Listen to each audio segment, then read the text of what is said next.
You're listening to The Mountain Spirit, a podcast of Christian Appalachian Project. I'm a firm believer that we're all connected by our shared humanity, and that finding that intersection sometimes just means having a conversation. Today we get to hear from Jordan Allen, a singer, musician, and songwriter who appeared on season 27 of The Voice. Jordan marries the gift and grit of the Appalachian Mountains with the sweet honey of soulful Southern songwriting, and I am pleased to introduce him to our Mountain Spirit podcast listeners. So we had a lot of friends who were super fans of yours and really was just like, you gotta have Jordan on the show, and so we're so excited. Jordan, welcome to the show today. Thank you. I'm glad to be here.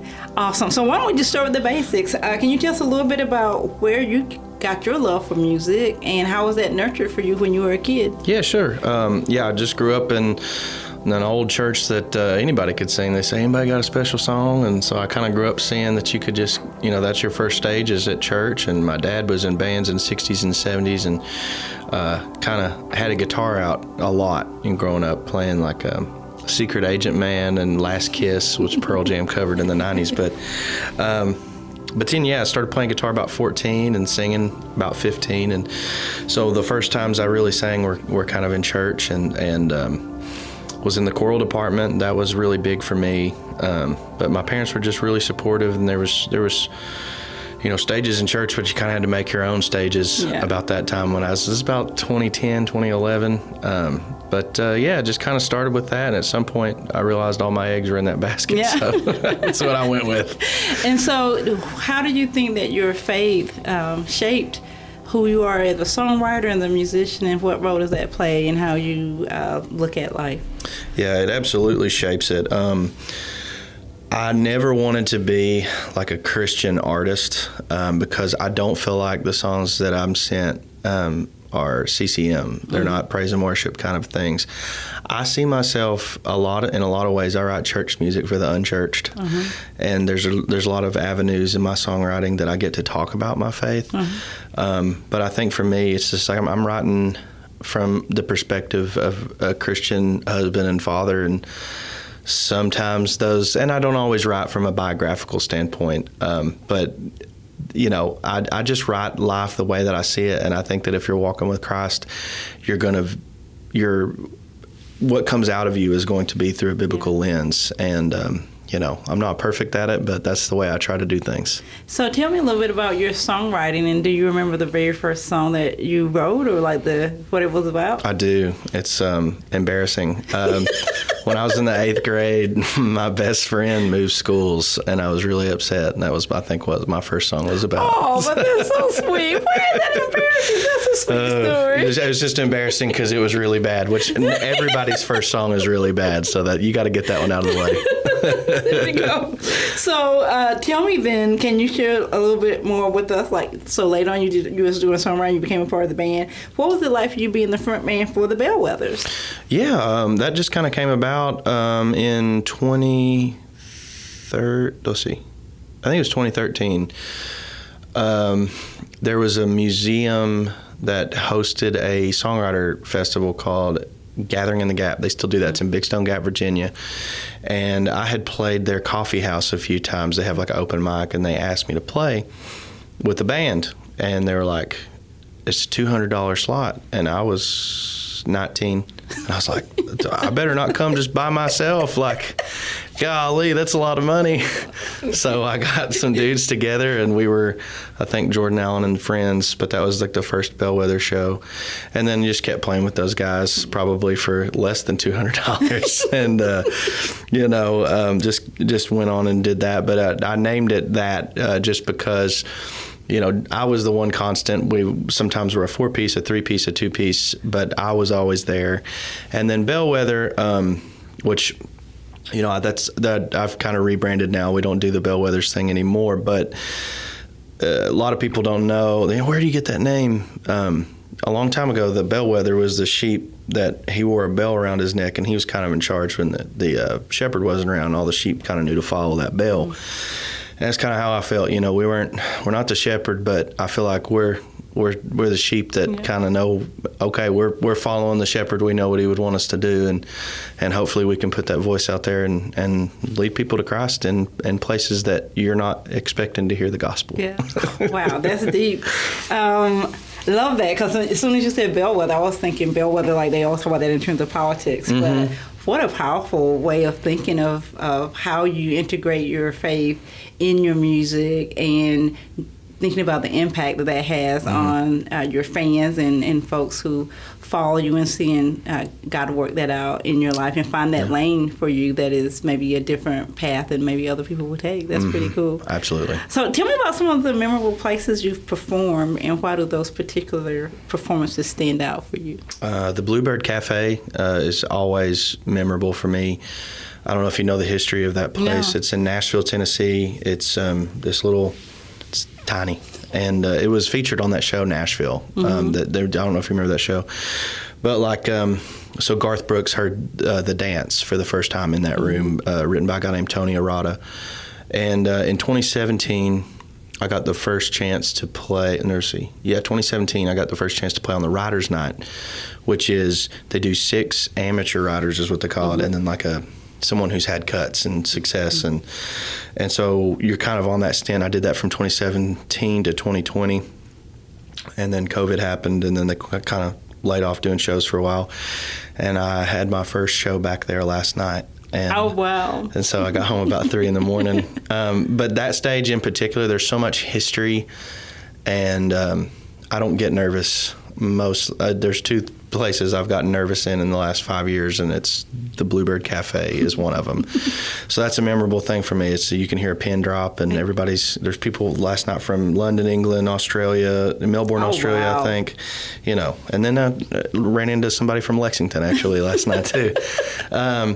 So that, I'm trying to think, once you've been on the octagon and The Voice, it's hard to say another one, but I'm going to say that one. I definitely got nervous on that for sure.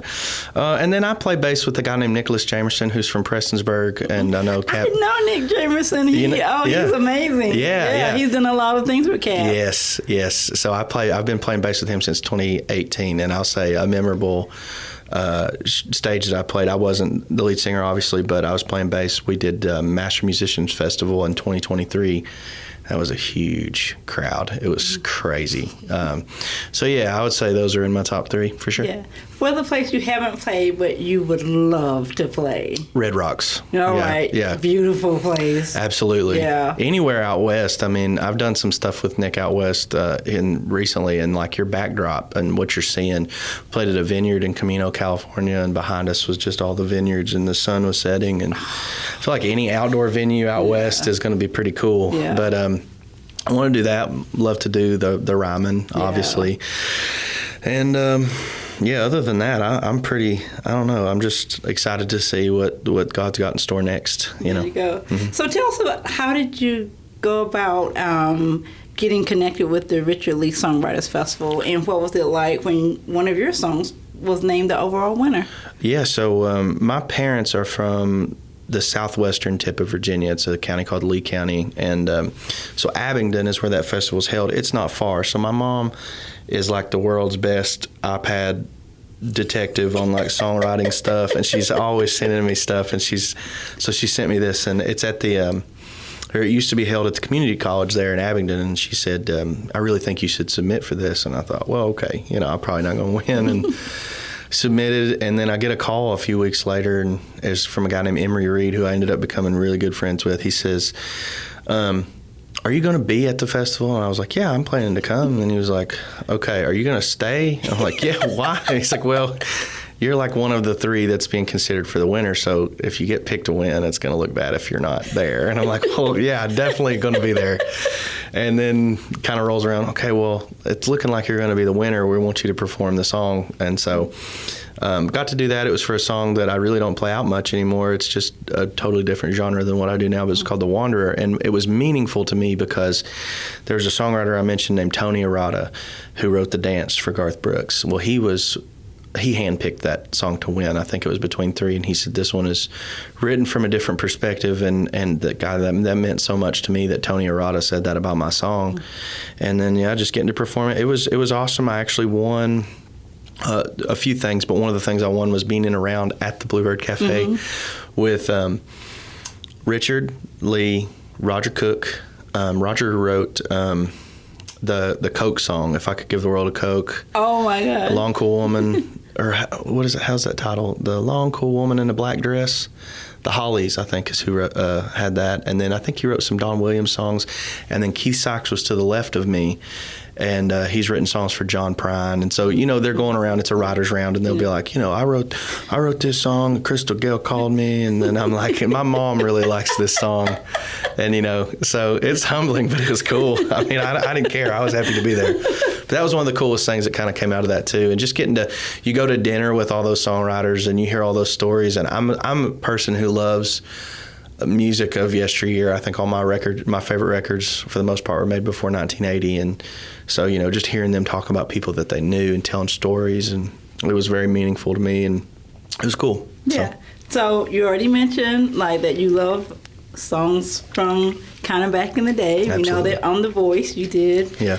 I love that old time rock and roll. So talk a little bit about why that song was the song that you picked, and how did that all come about of auditioning for The Voice and then actually seeing chairs turn around for you? Yeah, let's start chronologically. So a lot of people don't know this. In 2022, I think it was, or 2022, the beginning of 22, the casting company reached out to me then and said, would you be interested? And I said, yeah. Didn't think that they would pick me, but I'm not going to say no. And submitted some videos, never heard anything back. And I said, well, that's fine. That's not meant for me. It's not this time. And I went on about my business. And then at the end of 23, there's a guy that runs a YouTube channel called Powell River Sessions. His name is Neelan Bolden, and I've been on the channel a few times. He says, would you be interested in being on The Voice? I said, why are you asking? He said, well, the casting company reached out to me, and they're interested in a few other people, but I was going to throw your name in the hat too. And I was like, yeah, I mean, you can. I don't think they're interested. Well, he did. They wanted one more video. We shot it, sent it in. And then on my 30th birthday, they called me and they're like, hey, you're good to go on to the next round. I'm like, well, what's that? And they're like, LA. I was like, oh. So go on out there, and still was not really, they tell you, you can get a call at any time to say you're cut. And so I was kind of just expecting that and never got the call, got on the plane, and there I was. The song, Old Time Rock and Roll, I like Bob Seger. I'm not, I'm more of like a Skinner and Allman, Marshall Tucker band kind of a guy, but I really like Bob Seger, and I just felt like that song embodied who I am as an artist, because that song was written in the 70s, and it's talking about even older music than that. He's just saying, just give me that old stuff. And that's exactly how I feel. And I knew that I could sing it well. And so that's kind of how that came to be. And so you're getting up there on the stage, and I really appreciate, there was a vocal coach named Tamara, and she told me, you have a little, she works with you right before you go on. She says, your friends and family is what they call it, people they fly out for you. So that was my mom and my wife. She said, they're going to be, if you walk out this door, they're going to be like this direction. If you don't want to look at them, don't look this direction. I'm so thankful. I'm a crier. If I had looked at my wife, I would have just started bawling. So I didn't look that way. And I just remember my prayer before that. Our prayer, my wife and I's prayer the whole time was, God, we want what you want. And we don't want anything in our life that you don't want. And so my prayer was just, I've worked as hard as I can, and, the rest is up to you. I can't control whether these chairs turn or not. That's your business. And that gave me a lot of peace. I was really nervous, and then I just like, all right, God, it doesn't, whatever happens, this is God's will, and that's fine. So started out, and then whenever Bublé's chair turned, I was like, I can breathe. I can mess up now. And I don't think I did. But it's like I can hit a wrong note. But it was incredible. And then I don't know. Have you ever watched the show?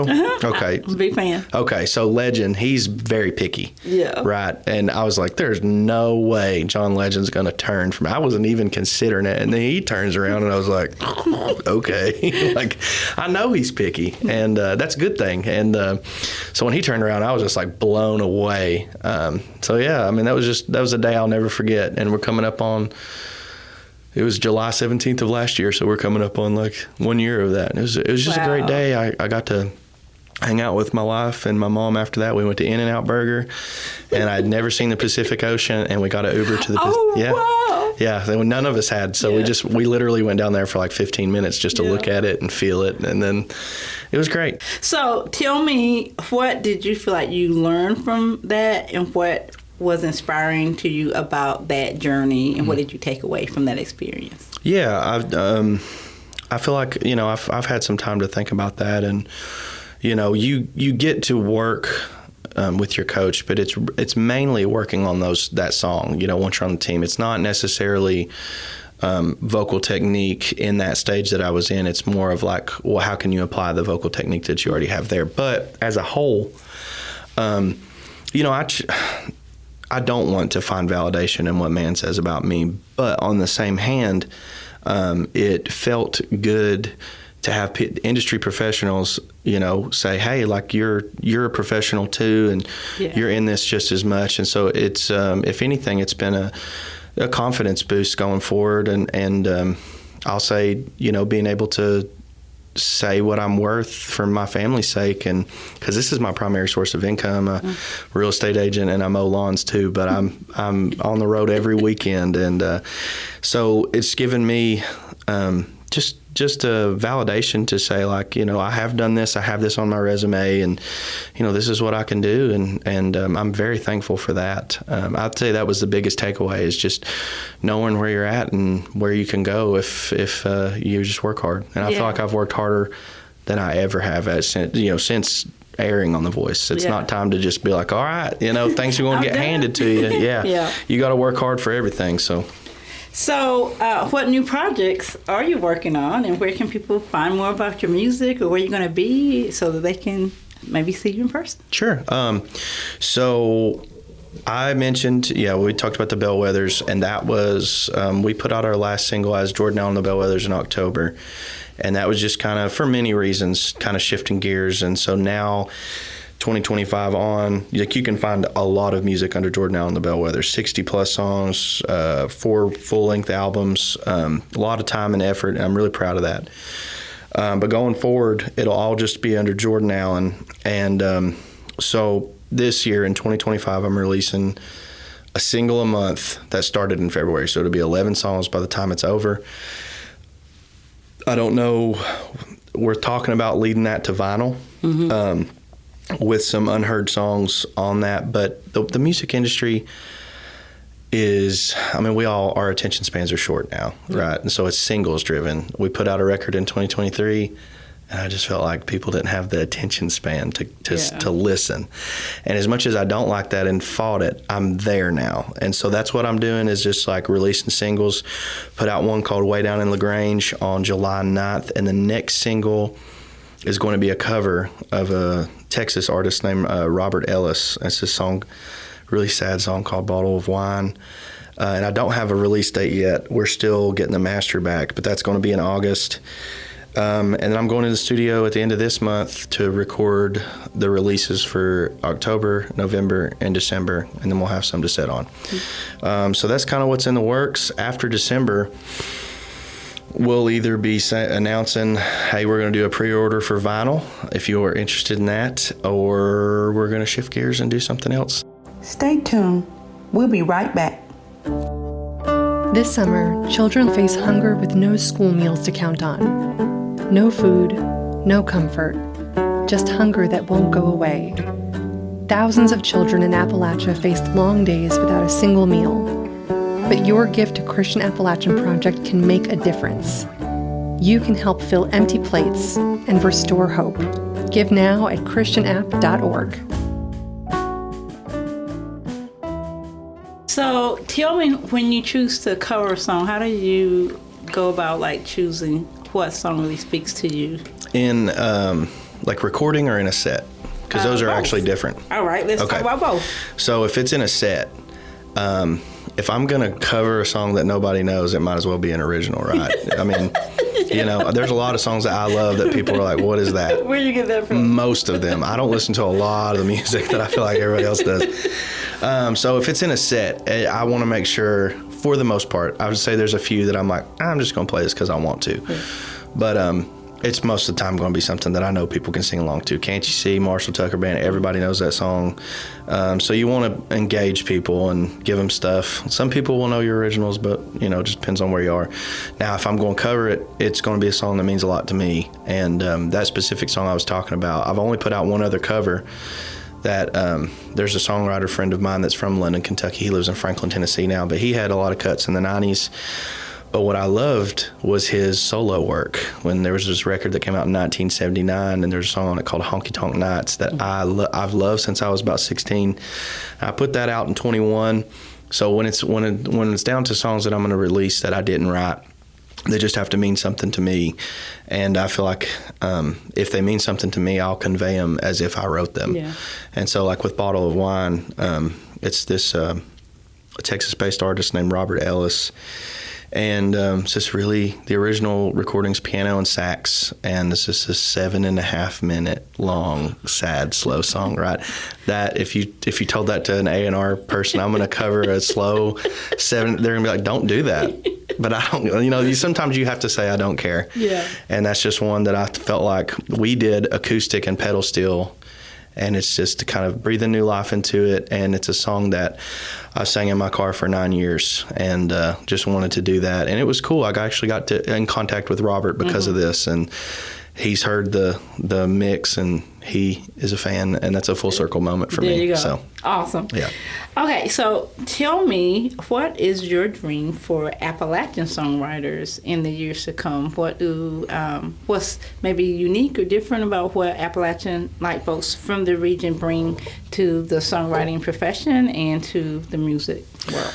Well, I definitely think that some of that dream is being realized already with Tyler Childers and Chris Stapleton. A lot of people from Appalachia, specifically Kentucky, they're being recognized. The audiences are hearing what's unique about us. We, you know, even if you're not someone who struggled your first generation, right. if it wasn't you probably saw your parents or your grandparents work really hard. I know for me, my grandfather on my mom's side, he was a coal miner and he died in the mines. And then my grandfather on my dad's side, he was a sharecropper. He got paid $1 a day. Oh, wow. And my dad was raised in a 3-room house, and at one point I think there were 8 or 9 people in it. I mean, my dad came from, almost nothing, and you hear that in our music. You hear hard work, you hear struggle, and you hear faith a lot. And so I think, the part of being recognized, that dream's already, it's coming to fruition, and I'm thankful for that. But what I would, and I think I'm maybe biased when I say this, because I'm not Chris Stapleton and Tyler Childers. I don't write that kind of music. There's more to Appalachian songwriters than just, mountain music. Yeah. Me, myself, I consider myself, I play Southern music. Little Richard was from Macon, Georgia. That's Southern music, the Allman Brothers, that's Southern music. Skinner, there's a lot of Georgia people that it's, because when you look at the Allman Brothers, they were listening to the blues stations like Muddy Waters. Some of their on the songs on their first record were like Muddy Waters covers. And, so I think a lot of that more bleeds into what I do, is a broader scope of not just bluegrass and country. And for me, it's bluegrass, country, soul, all that kind of stuff just kind of melded into one, rock and roll. So I think if I were to say something, it would just be I hope that someday, we can really see everything that the Appalachian Mountains has to offer, from every genre, from hip hop to bluegrass. It's all here. So. Yeah, I love that. I think that's the thing we strive to do on this show, is we talk about breaking down stereotypes and helping broaden the perspective and what people think of when they think of Appalachia.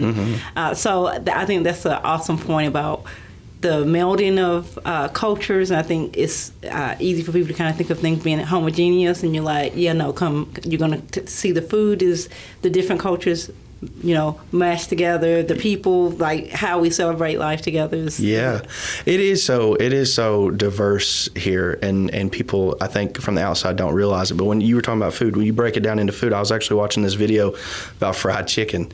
It was talking about the Scottish brought this tradition of like brining it, and then the African American culture that was here breaded it and put the spices. And so like even our food is very much like cross culture, and I think that's so awesome. It's something to be celebrated. Yeah, awesome. So let's talk a little bit about where you're from. You're a native of London, Kentucky. Mm-hmm. So tell us a little bit about what it's like to call London home, growing up and now as well. Yeah, like every kid, you think that you need to leave your hometown, right? That's what I said. When I'm leaving, I ain't coming back. Yep, that's all you want to do is be home. Yeah, I did that. I did that very thing, and I went off to college in Lebanon, Tennessee. In the first couple of weeks, I was like, well, why did I go to community college at home? It's been way easier, and I'm a creature of habit. I don't like change, but I think it was good for me because it realized how much I love London. And then I transferred to Western and finished out there, but I came home as soon as I could and worked, got a job. And so, growing up, it was a great place to grow up. I grew up in a safe neighborhood where you could ride your bikes, climb trees. There were 64 acres of untouched land that I just grew up, climbing trees and hiking and all that good stuff. And so it was really great. And then now we live downtown. And that's been awesome and spoiled me, and don't ever want to live outside of town now. But it's great. I still think it's a great place to raise your kids. We live just down from a park that we frequent, and it's safe. There's good people in London. I can't say enough good things about it. I'm proud to be from there, and I was very proud to represent London and Appalachia on the national stage. It was awesome. So yeah. And what was that like for the folks who knew you and grew up with you to see you like turn on their TV and there's Jordan? What was that like? I would say it was probably mind blowing for them, because it was for me. I was like, this is happening. My phone's blowing up. I'm like, you're gonna call me in the middle of like. You think I'm going to answer your phone call while it's, But it was kind of funny because a lot of people, and I get it, they don't realize that it's all taped before. And so the next day I went into the coffee shop and they're like, L.A. one day and London the next, golly. But yeah, it was great. It was like an outpouring of just love and support, and just as someone who's been I've been self-employed through music since 2018. And so it was again, a full circle moment to have people, it doesn't matter from what walk of life they were from. If they reached out and said, hey, this is really cool to see you, it just meant a lot. And what meant the most is so many people had told me, I'm proud of the way that you represented us. And that's cool. 'Cause you were talking about breaking down stereotypes and everything like that. There is a stigma about Appalachia of poverty stricken, and we can't ever do anything that's, if the bar is here, we can't ever do anything above it, and that's not the case. Yes, there is a lot of poverty stricken areas, but Appalachia is so much more than any plot that we've been dealt. So. Yeah. So talk a little bit about Laurel County and Pulaski, the area that was just devastated by tornadoes. What was that like, seeing that happen to a place you call home, and then seeing the community rally around each other? Yeah, it was a scary night. We actually did a single release in London that night. And I remember there was a storm that came through the day of, and it blew over a huge tree and across from us. And the show was from 7 to 9, and Courtney, my wife, she was like, you either need to cancel this or move it up. And I'm like, no, it'll be fine. She's like, you need to cancel it or move it up. So we ended up moving the show up an hour, and thank God we did. Because there was people that drove to that show. And so we do the show, and we go back home. Everybody's kind of emptying out, and we went to sleep. You just don't ever expect an F4 tornado to come through your hometown in London. And I nerded out about tornadoes when I was a kid. And I'm like, yeah, the geography, everything about it scientifically is kind of impossible from what I know. So like we went to sleep, and then we got woke up by the alarm system on our phones, and we have a basement, and our kids were asleep, and Courtney was like, we got a bed downstairs, like a full-size bed, and she's like, well, let's just see if they'll stay asleep. Took them down there, and then Paige actually came. She lives close to us. She came over, and a few other neighbors. Everybody's in the basement. And again, you're not like and then you're getting the news reports that it was a F3 in Somerset. And I'm like, okay, that's not good. And then, okay, hit the airport. The airport's 2 miles from us as the crow flies. And so we're getting all these updates, and it was very scary. And there were some people that are family to me that they lost everything, and we could not communicate with them that night. So I didn't know if they were okay for a while, and sorry, I didn't expect that. But yeah, it was scary. They're okay. They lost their house, but they have their lives, and that's a story for a lot of people in London. But on the flip side of that, I will say I was very impressed and thankful for the outpouring of support. I actually played the next day in Monticello, but we went out on Sunday to help our friends kind of go through their stuff, and there was just, it was flooded with help. And it wasn't just London either. There was a crew from White House, Tennessee that was there. They were doing everything for free. They were a nonprofit, and so it was just cool to see that much help surrounding everybody. And my one concern that I've been super busy, but I'm still trying to stay in it, is that in these disasters, when it gets media attention, there's people there, but there's still people displaced now. And it's like, what can we do to help with that?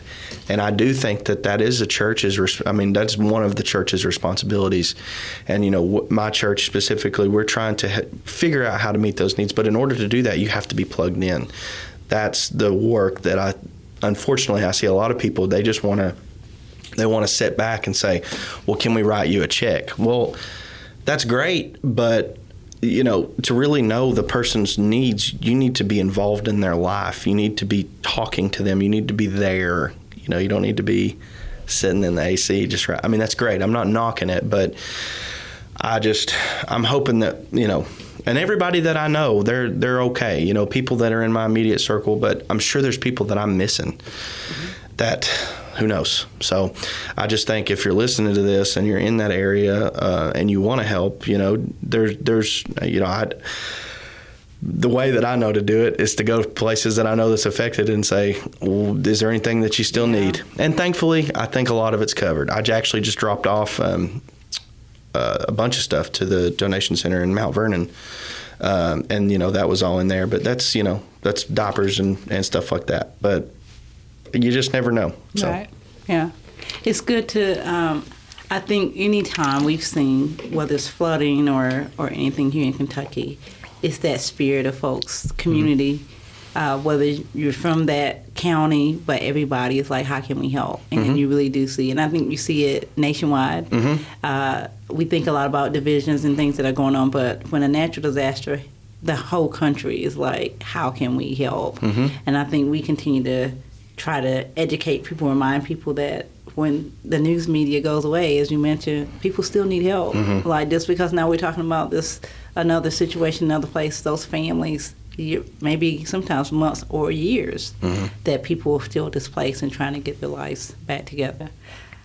Jordan, our time is up. I know. It felt like, hey, we're going to get to but we always end our show with this question for all of our guests.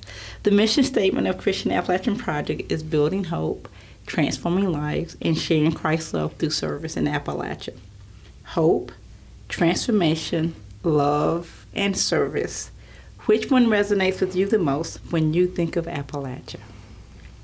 Service. I think that people of Appalachia are, like you said, they're quick to lend a helping hand, and if they've got excess, it's yours. And I think that's the way that Jesus worked. Somebody told me, I think it was my dad one time, he said, nobody cares what you know until they know how much that you care. Yeah. And you can't expect to share the love of Jesus with someone if they don't think that you care about them. And service is the best way to do that.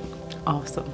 Jordan, thank you so much for Thank being you. on the show today. Yeah, It's it's been great. a great conversation. Absolutely. Hope folks will check out your music and catch you in some live performances and check you out online. That'd be as great. Well, and they can also still catch episodes of The Voice if they didn't see you on the show. That's right. Our guest today has been Jordan Allen, a musician and artist and songwriter who appeared on season 27 of The Voice. We hope you've enjoyed the show today and will check out next week's episode. Tell your friends to check us out too. You know you can follow the work of Christian Appalachian Project on all social media channels and find the podcast at wearecap.org/podcast or wherever you get your favorite podcasts. You know what we ask of you? If you like the show, please take a moment to leave us a review. We'd surely appreciate it. And be sure to subscribe so that you never miss an episode. We'll see you next week.